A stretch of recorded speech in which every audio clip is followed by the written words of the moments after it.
Hello everyone. आज हम solve करने वाले हैं जीएफजी की एक प्रॉब्लम ऑफ द डे जिसका नाम है anti diagonal traversal of matrix. तो देखते हैं क्या है प्रॉब्लम और कोशिश करते हैं इसे सॉल्व करने की। हमें एक मैट्रिक्स दी हुई है n क्रॉस n की, तो अगर यहाँ n 3 है तो मैट्रिक्स होगी 3 क्रॉस 3 की। तो हमें क्या करना है, हमें इसकी एंटी डायगोनल ट्रेवर्सल करनी है, जैसे कि like this, like this this, और जो जो एलिमेंट आते जाएंगे उन्हें प्रिंट करना है। तो सबसे पहले आया हमारे पास 3, देन आया 2 4, देन आया 3 5 7, देन आया 1 8 जब इधर ट्रेवर्स किए, एंड आया 9। तो ये हमारा आउटपुट है जो कि हमें प्रिंट करना है। तो चलिए देख लेते हैं कैसे करेंगे इसका सॉल्यूशन। आई होप क्वेश्चन आपको आ गया होगा समझ में। तो चलते हैं इसके सॉल्यूशन की तरफ। ये सॉल्यूशन हम सॉल्व करने वाले हैं इसे दो तरीकों से। तो कैसे हम सॉल्व करेंगे देख लेते हैं।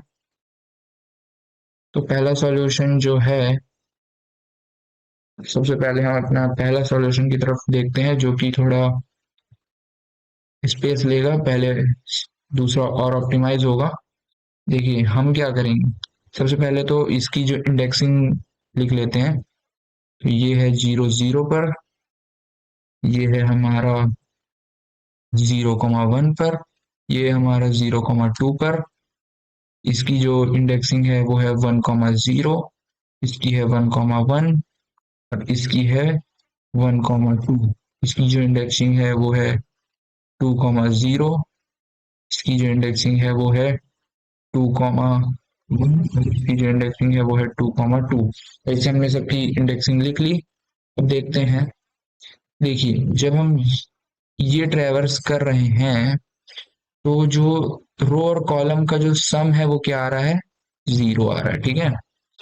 जब हम ये वाली मैट्रिक्स को ट्रेवर्स कर रहे हैं तो रो और कॉलम का जो सम क्या आ रहा है, रो और कॉलम को देखिए 0 1 1 0, यहाँ पर आ रहा है 1। जब हम इसे ट्रेवर्स कर रहे हैं तो रो कॉलम का देखिए यहाँ पर 2 प्लस 0 1 प्लस 0 2 प्लस 0, यहाँ पर क्या आ रहा है 2, ठीक है। और जब हम यहाँ पर ट्रेवर्स कर रहे हैं इस वाले में तो देखिए 2 प्लस 1 3, 2 प्लस 1 3, यहाँ आया 3। जब हम इसे ट्रेवर्स कर रहे हैं तो यहाँ पे क्या आ रहा है 4। तो इससे हम एक कंक्लूजन पे पहुंचे हैं कि मैट्रिक्स की जो सम आ रही है हम उससे सॉल्व कर सकते हैं, मतलब रो और कॉलम की जो जो सम आ रही है हम उससे सॉल्व कर सकते हैं। कैसे सॉल्व कर सकते हैं चलिए देख लेते हैं। देखिए हम क्या करेंगे, एक एरे बना लेंगे, और इसमें देखिए जैसे इसमें जैसे ये 3 क्रॉस 3 है, तो अगर हम इस बीच से इसे कट कर दें लाइक दिस, तो इसके ऊपर होंगे n-1, इसके नीचे होंगे n-1। n क्या है, इसके ऊपर n-1 डायगोनल्स होंगी, नीचे n-1 डायगोनल्स होंगी, प्लस 1। तो n-1 प्लस 1, ये n, और ये इसको सारे को प्लस करते हैं। हम निकाल रहे हैं डायगोनल्स कितनी आने वाली हैं। तो ये हो गई -1 से ये -1 कट गया, और ये n जुड़ गए, 2n-1 डायगोनल्स होंगी। तो जब 2-1 डायगोनल्स होंगी तो हम क्या करेंगे, एक एरे बना लेंगे 2n-1 साइज का। तो इस एरे में ये हम ऐसे एक बना लेंगे जिसमें अगर ये 3 है तो इसमें 2n-1 इंटू, तो ये इसमें 5 जो है हमारी छोटी छोटी ऐसे एरेज पड़ी होंगी, ठीक है। उसके बाद हम क्या करेंगे, ट्रेवर्स करेंगे नॉर्मली, बिल्कुल नॉर्मली जैसा हम कहीं भी ट्रेवर्स करते हैं। तो जब हम इस पर ट्रेवर्स करेंगे तो ऐसे ऐसे हम ट्रेवर्स करते हैं, दो लूप लगाकर, for i is equal to 0, for j is equal to 0, j is less than column, like this. तो सबसे पहले हम इस 3 पर आएंगे और हम क्या करेंगे, सम देखेंगे कि रो और कॉलम का सम कितना है। तो यहाँ पर रो और कॉलम का सम कितना है, 0। तो इसकी जो 0 वाली एरे होगी उस पर हम 3 को डाल देंगे। आगे बढ़ेंगे, यहाँ रो और कॉलम का सम कितना है 1। तो जो वनत वाली जो हमारी छोटी वाली एरे होगी, इस पर हम 2 डाल देंगे। आगे बढ़ेंगे, रो और कॉलम का सम कितना है 2, तो जो 2 वाली होगी उस पर हम 3 डाल देंगे। फिर आगे बढ़ेंगे, यहाँ पर देखेंगे रो और कॉलम का सम कितना है 1, तो 1 वाली पर 4 को डाल देंगे। यहाँ पे देखें रो और कॉलम का सम है 2, 1 + 1 2, तो ये 2 वाली जो जो 2 पोजीशन पे जो एरे पड़ी होगी उस पर डाल देंगे। फिर देखेंगे रो और कॉलम का सम है 3, तो 0 1 2 एंड 3 वाली पर जो 1 डाल देंगे। इसकी भी मैं इंडेक्सिंग लिख लेता हूँ, एंड ये 4, ठीक है, ये इंडेक्सिंग लिख ली मैंने। इसके बाद ये 1 भी आ गया, तो हम बढ़ जाएंगे आगे। ये इसकी जो रो एंड कॉलम की सम है वो है 2, तो ये 2 वाली पर ये 7 भी आ गया। अब ये हम आए 8 पर, इसकी रो कॉलम की सम है 3, तो 3 वाली पर 8 आ गया। इस पर आए, इसकी रो कॉलम की सम है 4, तो जो 4 वाले इंडेक्स पर है इस पर 9 आ गया। तो अब सिंपली हम क्या करेंगे, इस एरे पर एक लूप चला लेंगे और इसके सारे एलिमेंट्स को प्रिंट करवा लेंगे। तो देखिए, सबसे पहले आया 3, फिर 2 4, 3 2 7, 1 8 एंड 9। तो ये हमारा एक सॉल्यूशन हो सकता है। और एक चीज और इस पर ध्यान देने वाली बात है कि जब हम ऐसे ट्रेवर्स कर रहे हैं तो ये सब लाइन बाय लाइन कैसे आ जा रहे हैं। देखिए, हम इस वाली जो ये वाली जो डायगोनल बनेगी, सबसे पहले हम 2 पर आ रहे हैं, फिर हम 4 पर जा रहे हैं। ये वाली देखिए, जैसे ये वाली बनेगी, सबसे पहले हम 3 पर आए, फिर 5 पर आए, फिर 7 पर आए। तो इसलिए ये वर्क कर रही है, क्योंकि हम बिल्कुल लाइन वाइज जो है ट्रेवर्स कर रहे हैं, और इसीलिए ये वर्क कर पा रही है, वरना ये वर्क नहीं करती। तो अब हम इसका सॉल्यूशन देख लेते हैं। अम, सब चलते हैं हमारे कोड की तरफ। कोड में इसका समझा देता हूँ, क्योंकि अगर मैं कोड लिखने जाऊंगा तो फिर और भी टाइम लग जाएगा, और हमें इसकी एक और सॉल्यूशन भी अभी देखनी है। तो मैं यहाँ पर कोड पेस्ट कर लेता हूँ और कोड समझा देता हूँ। सबसे पहले हमने बनाई एक मैट्रिक्स और एक एरे लिस्ट, जिसमें हम स्टोर करेंगे डायगोनल्स के एलिमेंट्स। एरे के सारे एलिमेंट पर हमने खाली एरे को हमने 2n-1 सारी पोजीशन पर हमने एक खाली एरे डाल दी, और इतने हमने छोटी छोटी एरेज बना ली। उसके बाद सिंपली हमने एक लूप लगाया, i is equal to 0, i is less than n i plus plus, j is equal to 0, j is less than n j plus plus. और जो एरे की जो वही सम वाली हमने जो स्ट्रेटजी अपनाई थी, जो उनका रो एंड कॉलम का सम था, उस पर सिंपली मैट्रिक्स के आई और जे को डाल दिया। फिर हमने एक आंसर नाम की हमारी एरे बनाई, जो कि n क्रॉस n की होगी, क्योंकि इसमें n क्रॉस n एलिमेंट पड़े होंगे, क्योंकि n क्रॉस n की मैट्रिक्स है। उसके बाद एक इंडेक्स बनाया, जो कि इस आंसर में हमें आगे बढ़ने के लिए मदद करेगा।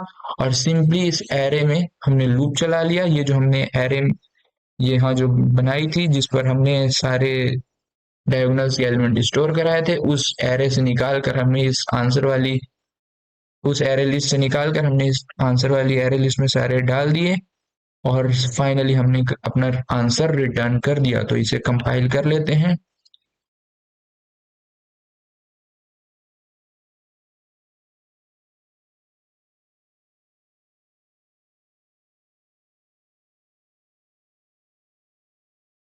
और ये कंपाइल होने में टाइम लगा रहा है। चलिए, कंपाइल हो गया है, सबमिट कर लेते हैं।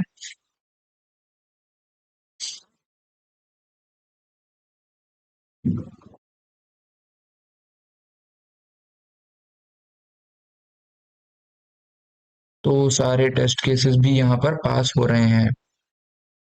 तो ये हमारा हो गया सॉल्यूशन नंबर 1। तो अब हम देखते हैं इसे हम और किस तरीके से सॉल्व कर सकते हैं, लेकिन सबसे पहले इसकी टाइम एंड स्पेस कॉम्प्लेक्सिटी की बात कर लेते हैं। तो हमने ये एक लूप चलाया है एरे में, तो इसकी हम टाइम कॉम्प्लेक्सिटी मान लेंगे कि ये है n। ये हमारी इसकी टाइम कॉम्प्लेक्सिटी हो गई n। फिर हमने यहाँ पर एक लूप चलाया है, तो इसकी जो टाइम कॉम्प्लेक्सिटी हो गई वो हो गई n स्क्वायर। और फिर यहाँ पर भी एक हमने लूप चलाया है, तो इसकी भी टाइम कॉम्प्लेक्सिटी हो गई n स्क्वायर। तो n plus N square is equal to n square, तो टाइम कॉम्प्लेक्सिटी आ गई एन स्क्वायर। और जो इसकी स्पेस कॉम्प्लेक्सिटी है, ये हमने एक एरे ली है, ये n, इसे हम मान सकते हैं कि ये n, ये 2n साइज की है, और यहाँ पर हमने एक आंसर लिया है जो n स्क्वायर साइज की है, तो इसकी जो स्पेस कॉम्प्लेक्सिटी हो गई वो 2n into N, 2n plus N square आ गई। तो इन्होंने दिया है कि एन स्क्वायर हमें टाइम लेना है और एन स्क्वायर स्पेस लेना है, हमने स्पेस ज्यादा यूज कर ली, तो चलते हैं इसके दूसरे सॉल्यूशन की ओर, जो कि है इसका ऑप्टिमाइज्ड सॉल्यूशन, तो वो भी देख लेते हैं।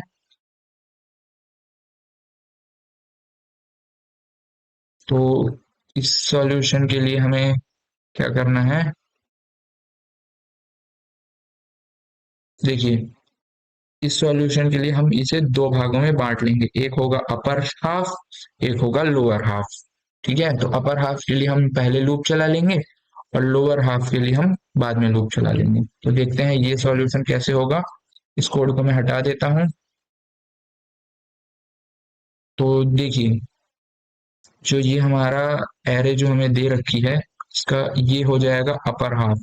तो ये हो गया हमारा अपर हाफ डायगोनल का, इसमें डायगोनल भी आ गई। ये हो गया हमारा लोअर हाफ, ये वाला। तो देखते हैं हम इसका सॉल्यूशन कैसे करेंगे। सबसे पहले हम क्या करेंगे, ऐसे जा रहे होंगे हम इस डायरेक्शन में, तो जब हम इस डायरेक्शन में जा रहे होंगे, तो देखिए हर बार देखिए हम स्टार्ट कहाँ से कर रहे हैं, अपर डायगोनल के लिए स्टार्ट हम हमेशा जीरो से कर रहे हैं। ठीक है, और स्टार्ट करने के बाद हो क्या रहा है कि हमारा रो बढ़ रहा है, तो रो हमारी बढ़ती रहेगी। और कॉलम देखिए, यहाँ यहाँ इसके लिए देखिए रो बढ़ा लेकिन कॉलम घटी, रो बढ़ी कॉलम घटी, और कॉलम जो होगी हमारी माइनस माइनस होती रहेगी। तो इसे हम एक कोड में लिख लेते हैं, जो कि हमें बहुत आसान होगा कोड लिखने के लिए। तो सबसे पहले हम एक एरे बना लेंगे जो कि n क्रॉस n की होगी, क्योंकि इसमें n क्रॉस n होंगे, और एक इंडेक्स बना लेंगे जिसे हम स्टार्टिंग में जीरो से इनिशियलाइज कर लेंगे। फिर एक फॉर लूप चलाएंगे i is equals to zero से i is less than n, और यहाँ पर i को प्लस प्लस करते रहेंगे। तो देखिए हर बार हमारा क्या हो रहा है कि स्टार्ट हमेशा जीरो से हो रहा है, तो एक के बना लेंगे जो इस बात को सुनिश्चित करेगा कि हमारा हर बार जीरो रो से स्टार्ट हो। फिर एक बना लेंगे जे, तो देखिए जे कहाँ से स्टार्ट हो रहा है, जे वहीं से स्टार्ट हो रहा है जहां से आई स्टार्ट हो रहा है। तो जे इज इक्वल टू आई, जे जे कब तक चाह रहा है, जब तक जे ग्रेटर देन या इक्वल टू जीरो है, एंड जे क्या हो रहा है, माइनस हो रहा है। ठीक है, फिर हम बनाएंगे एरे की इंडेक्स, इंडेक्स को बढ़ा देंगे, मतलब उस इंडेक्स पर डाल देंगे और आगे इंडेक्स को बढ़ा देंगे, और ये हो जाएगा हमारा मैट्रिक्स। मैट्रिक्स में जैसे हम डाल रहे होंगे के, तो उसके डालने के बाद हम के को भी बढ़ा देंगे क्योंकि हमें जाना है अगले रो में, और हम यहाँ पर डाल देंगे जे। तो इस तरह से जब हम लूप चला लेंगे, तो ये ऊपर वाली डायगोनल के सारे एलिमेंट हमारे एरे में आ चुके होंगे इस वाले के। अब हमें चाहिए नीचे वाली डायगोनल के, तो नीचे वाली डायगोनल के देख लेते हैं कि हम क्या कर रहे होंगे और कैसे करेंगे। तो जब हम नीचे वाली हमें चाहिए होगा, तो अब हम इसको देखते हैं, इसको कि स्टार्ट कहाँ से हो रहा है। देखिए रो स्टार्ट हो रही है वन से, तो I is equals to one, I is less than N, और यहाँ पर आई हो जाएगा हमारा प्लस प्लस। आई हो स्टार्ट हो रहा है वन से, जा कहाँ तक रहा है ये, एन तक। ठीक है, फिर ये जो हमारा एक के हो जाएगा, ये आई से ही स्टार्ट होगा। देखिए रो हमेशा आई से ही स्टार्ट होगी, वहां ऊपर वाले में जीरो से स्टार्ट हो रहा था, यहाँ पे आई से स्टार्ट होगा। जब हम यहाँ पर आएंगे तो देखिए रो स्टार्ट होगी आई से। ठीक है, अब जे होगा, जे देखिए कहाँ से स्टार्ट हो रहा है, ये वाला यहाँ पर देखिए जे जो है n-1 से स्टार्ट हो रहा है, और जे तब तक चल रहा है जब ये ग्रेटर देन इक्वल टू आई है, और जे हमारा माइनस माइनस हो रहा है। तो देखिए ये क्या बात है, जे यहाँ तक जा रहा है जब तक ये आई के इक्वल है, जब ये आई से नीचे चला जाएगा तो अगर हम ऐसा कर लेंगे तो ये हमें गलत आंसर दे देगा, और या तो error index out of bound हो जाएगी। तो जे तब तक चलेगा जब तक कि आई के ग्रेटर या इक्वल है। यहाँ से देखिए I1 है, J2 है, तब तो चला। यहाँ देखिए आई आई जो हमारा 2 है, और जे हमारा 1 है। सॉरी, यहाँ पर जो आई है वो हमारा स्टिल 2 ही है, और जे जे भी हमारा 1 है। तो जे तब तक चलेगा जब तक ये आई के ग्रेटर या इक्वल है। तो यहाँ पर जे हमारा 1 है, आई 1 है। यहाँ पर यहाँ आई हम 1 पर स्टार्ट कर रहे हैं, तो जे जे इस तक चलेगा क्योंकि यहाँ जे 1 है। इसके बाद अगर जे जाएगा तो जे 0 हो जाएगा, लेकिन आई हमारा 1 पर है तो ये इसके बाद तो ये नहीं जा पाएगा। और यहाँ पर भी हम ये सेम चीज ही कर रहे होंगे, तो इसकी कॉपी कर लेते हैं और इसे ही यहाँ पर डाल देते हैं। इसे कॉपी किया मैंने और इसे यहाँ पर मैंने पेस्ट कर लिया, सेम कोड है इस तरह से। तो एरे की इंडेक्स भी बढ़ेगी और के भी बढ़ता जाएगा, क्योंकि अगले रो में जाना है। देखिए ये वाली जो आई है ये यहाँ पर है, और ये के हर बार बढ़ता रहेगा। स्टार्ट तो वो यहाँ से होगा, लेकिन हर बार ये एक एक बढ़ता रहेगा, और फिर के बढ़ेगा और जे हर लूप में माइनस होता रहेगा। तो एंड में हम रिटर्न कर देंगे हमारी जो हमने आंसर वाली एरे बनाई थी वो एरे।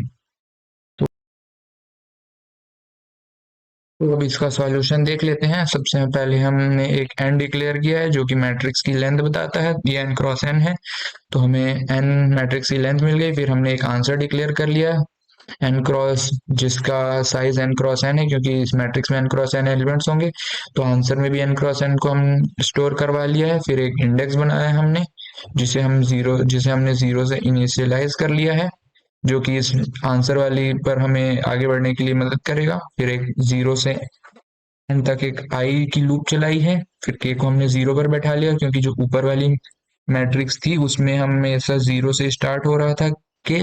फिर जे को देखिए आई से स्टार्ट कराया, यहाँ पर 3 से स्टार्ट होगा, यहाँ पर 2 से स्टार्ट होगा, यहाँ पर 3 से। तो जे हमेशा आई के आई से ही स्टार्ट होगा। देखिए यहाँ पर 3 से स्टार्ट हुआ, और जे क्या होगा, घटता रहेगा, के हमारा बढ़ता रहेगा। और के कब तक बढ़ेगा, जब तक जे 0 ना हो जाए तब तक तो ये वर्क कर जाएगा। फिर ऊपर वाला इससे ऊपर वाली मैट्रिक्स के सारे एलिमेंट इस एरे में आ जाएंगे। अब हम नीचे वाली एरे के लिए आते हैं। तो आई को हमने 1 पर बिठा लिया था यहाँ पर, और आई लेस देन एन होगा, आई प्लस प्लस होगा। अब देखिए के को हमने इस आई पर बैठा लिया, क्योंकि वहां पर के हर बार 0 से स्टार्ट हो रहा था, यहाँ पर के हमेशा आई से स्टार्ट होगा। जब अगली बार आई यहाँ पर आ जाएगा तो के भी यहाँ यहीं से स्टार्ट होगा। फिर अगली बार अगर 4 क्रॉस 4 है तो के हमेशा आई से स्टार्ट होगा। और जे देखिए जे कहाँ से स्टार्ट हो रहा है, n-1 से स्टार्ट हो रहा है। कब कब तक चलेगा, जब तक ये आई से ग्रेटर या इक्वल है। तो देखिए जे यहाँ पर कितना 2 था, फिर यहाँ पर आया J1 हुआ। इसके बाद अगर कहीं जे पीछे जाएगा तो जे आई से कम हो जाएगा। तो जब जे आई से कम होगा तो जे फिर हट जाएगा उस तो जे फिर हमें नहीं लेना है, वहीं तक लेना है जब जे या तो के से बड़ा हो या के इक्वल हो। मतलब सॉरी, जे जब आई से बड़ा हो या आई के इक्वल हो। फिर हमने आंसर में स्टोर किया मैट्रिक्स, के को हम बढ़ाते जाएंगे क्योंकि हमें अगली रो में जाना है, और जे घटता जाएगा। तो ऐसे हमारा एरे भर जाएगी और हमारा आंसर आ जाएगा। तो इसे रन कर लेते हैं। रन तो हो जाएगा क्योंकि मैंने इसे एक बार पहले रन किया है, और सबमिट कर लेते हैं।